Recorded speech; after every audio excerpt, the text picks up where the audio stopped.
I'm Jhumur Chaudhary. Welcome to my channel Edu Skills Hub.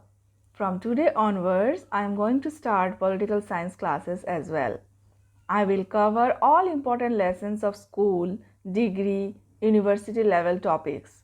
So please subscribe my channel for more political science videos and also press the bell icon too, so that you will get notification while uploading videos. Please also like and share the videos to the needy students as well.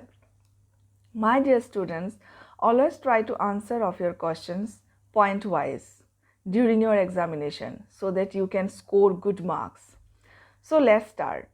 My first topic of political science class is about Plato and his theory on philosopher king. So before going to discuss Platonic philosopher king, I would like to tell you who is Plato actually. Plato was a Greek philosopher. He is often called as a father of idealism because his philosophy touched higher level of human virtues. Plato was a teacher of Aristotle, who is father of political science.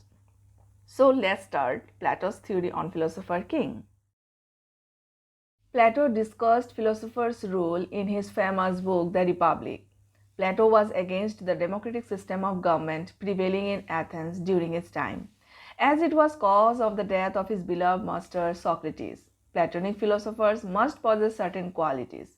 According to Plato, philosopher king is a repository of all human virtues. Philosopher king should possess true knowledge. He is the only person who has the capacity to rule the state efficiently.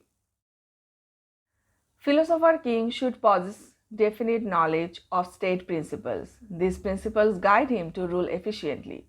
A philosopher should have boundless curiosity for new experiences. Truthfulness is another striking quality of a philosopher king. A philosopher must have greatness of mind. Proudness should never touch him. Short memory is another important quality of a philosopher. He should learn a thing easily and remember it for a life.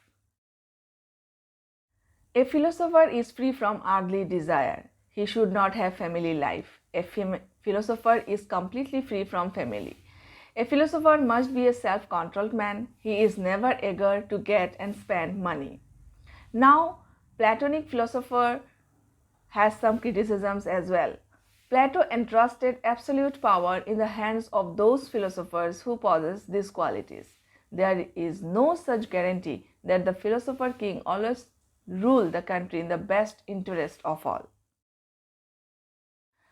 Platonic philosopher knows almost everything in the world. This is not possible. The field of knowledge is very vast and unlimited, but the knowledge acquired by man is very limited.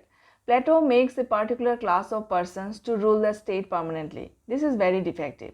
This system will bring discontent among other two elements. A philosopher devotes his life to higher ideals. He is not at all in touch with the common earthly affairs. So it is quite likely that Platonic philosopher may become unfit to deal with common earthly affairs.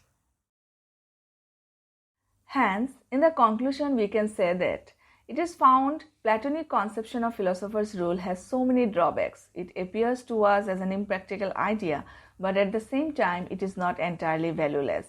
Mankind may take some lessons from his conception of philosopher's role. A man possessing knowledge, abilities, and virtues should be given the chance to rule the state. This is the true idea that if the leadership of any country is dishonest and inefficient, then the country will have no rest from the chaos and confusion. More videos are on the line. Keep on watching. Thank you. Take a very good care of yourself.